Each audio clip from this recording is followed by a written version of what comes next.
Cerita ini diawali dengan memperlihatkan para pasukan pemburu siluman sedang bertarung dengan siluman kelaba. Pemerintah memerintahkan seluruh warganya untuk menangkap semua siluman. Ini terjadi karena akhir-akhir ini banyak korban jiwa diakibatkan ulah para siluman yang mengambil jantung manusia. Namun bagi sebagian pemburu siluman, mereka bukan hanya ingin menangkapnya, melainkan ingin merebut bola roh milik siluman ular yang sudah bertapa selama 900 tahun. Merasa kewalahan, salah seorang pegawai pemerintah meminta bantuan kepada murid sebuah perguruan penangkap siluman, namun ahli dalam bidang pengobatan yang bernama Susian. Dia dengan tegas menolaknya karena menurutnya tidak semua siluman itu jahat. Hingga akhirnya adik seperguruannya yang bernama Gao Jin dan gurunya yang bernama Meng Hai berhasil menangkap siluman kelabang itu. Sementara itu, siluman ular putih yang bernama Baise sedang melatih ilmu berubah wujud menjadi manusianya, namun belum berhasil. Di sisi lain, Raja Iblis menyuruh anak buahnya untuk menangkap siluman ular putih. Melihat seekor ular yang terkulai lemas, Susian lalu mengambilnya karena bermaksud ingin menolongnya. Melihat itu, siluman ular hijau yang bernama Singse bermaksud mencelakainya karena dia mengira Susian adalah pemburu siluman. Baise lalu mencegah adiknya karena dia yakin Susian adalah pemuda yang baik. Setelah berkenalan, selama di jalan, Susian selalu terbayang-bayang akan wajah cantik dari Baise. Sesampainya di rumah, dia sudah ditunggu oleh neneknya yang buta.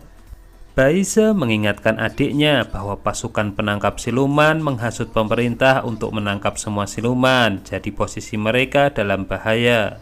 Melihat kakaknya ingin pergi ke dunia manusia, Singse diam-diam ingin mengikutinya. Di kota kembali terjadi pembunuhan yang dilakukan oleh siluman dengan motif yang sama, yaitu diambil jantungnya. Pemerintah kemudian menggelar sayembara, barang siapa yang bisa menangkap siluman, dia akan dibebaskan pajak selama 1 tahun. Di saat semua sedang antusias ingin menangkap siluman, namun berbeda dengan Susian, dia tetap tidak tertarik. Baise sengaja mencari Susian karena dia ingin mengembalikan payungnya. Dan tidak berselang lama, hujan pun turun. Payung Susian yang dari dulu rusak tiba-tiba bisa terbuka. Temannya yang datang membawakannya payung pun merasa heran kenapa payung itu bisa terbuka kembali. Ayah Gao Jin tiba-tiba sakit dan Susian diminta untuk mengobatinya.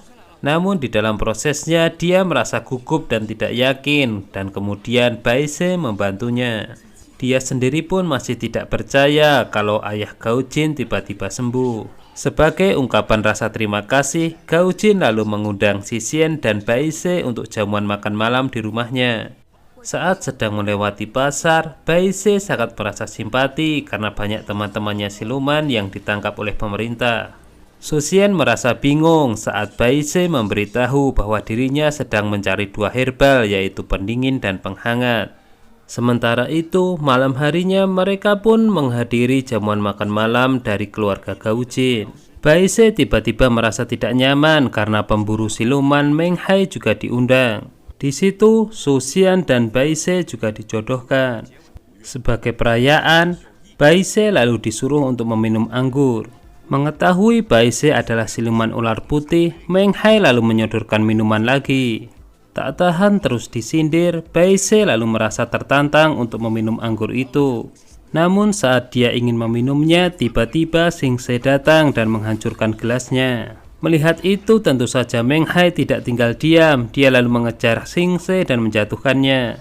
Di tempat yang lain, Baise memergoki anak buah Raja Iblis yang membawa jantung-jantung manusia. Meskipun begitu, Meng Hai tidak mencurigai mereka karena mereka adalah pasukan pemburu siluman suruhan pemerintah. Lalu dia justru menyuruh Baise untuk menunjukkan wujud aslinya.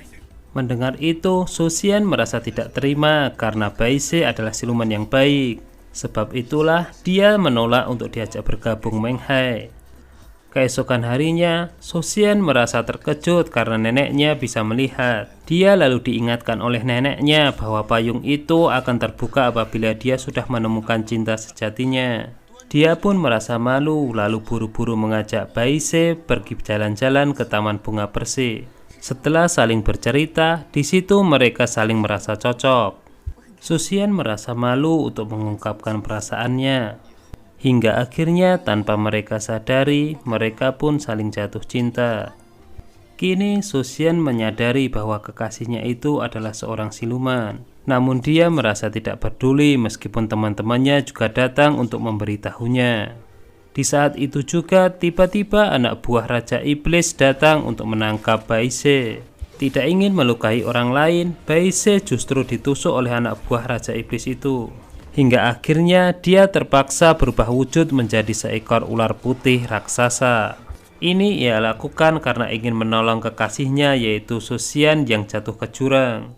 Setelah sadar, Susian akhirnya melihat wujud asli dari kekasihnya. Baise lalu perlahan-lahan berubah menjadi manusia kembali dalam keadaan terluka. Susian lalu mengira bahwa kekasihnya itu sudah meninggal karena denyut nadinya tidak berdetak. Di saat itulah dia mencurahkan segala isi hatinya.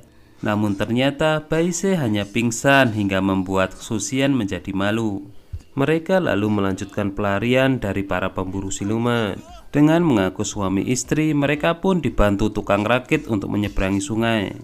Di tengah perjalanan, Hingse datang dan memanggil nama kakaknya.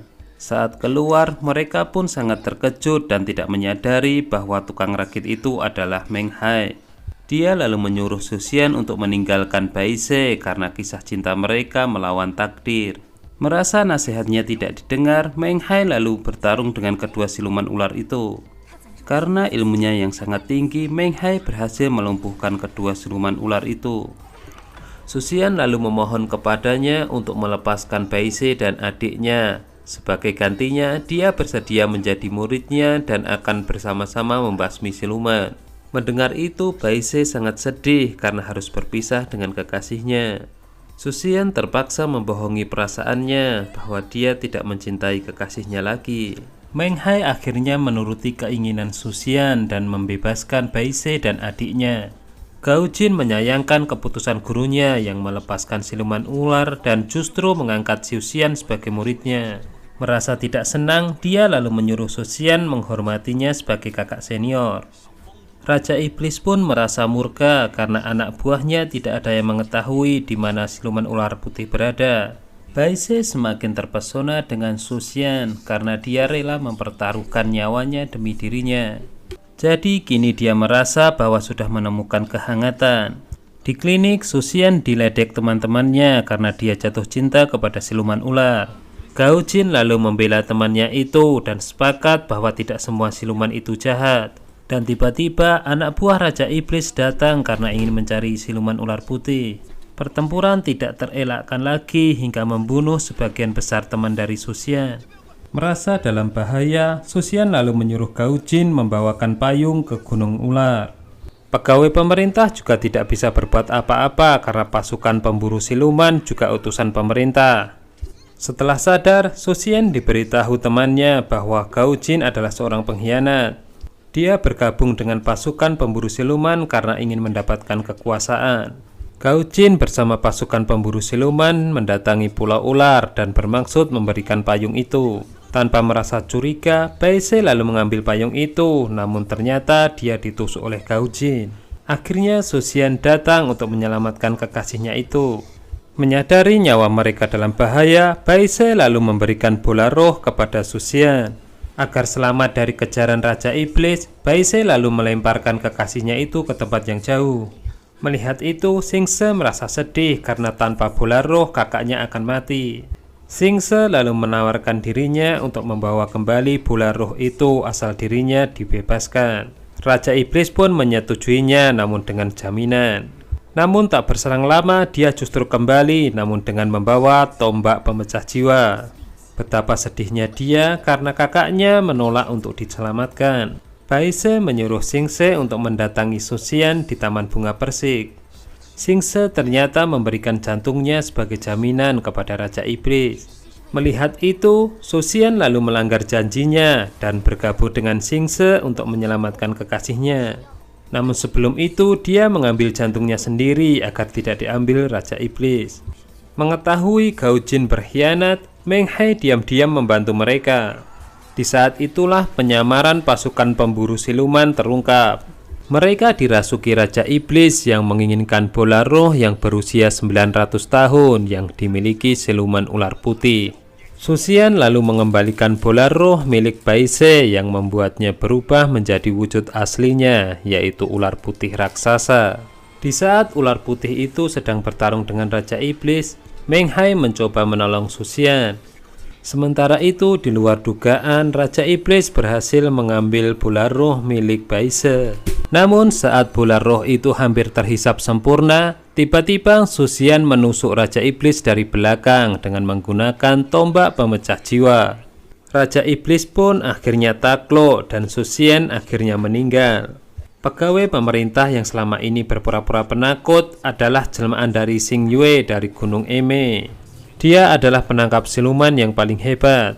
Dia lalu menasihati Baise bahwa di kehidupan mendatang dia akan bertemu lagi dengan Susian, namun saling melupakan. Meskipun begitu, Baise sudah berjanji dan akan menunggu hingga waktu itu tiba. Setelah 100 tahun, Baise dan King Sep keluar gua untuk mencari Susian.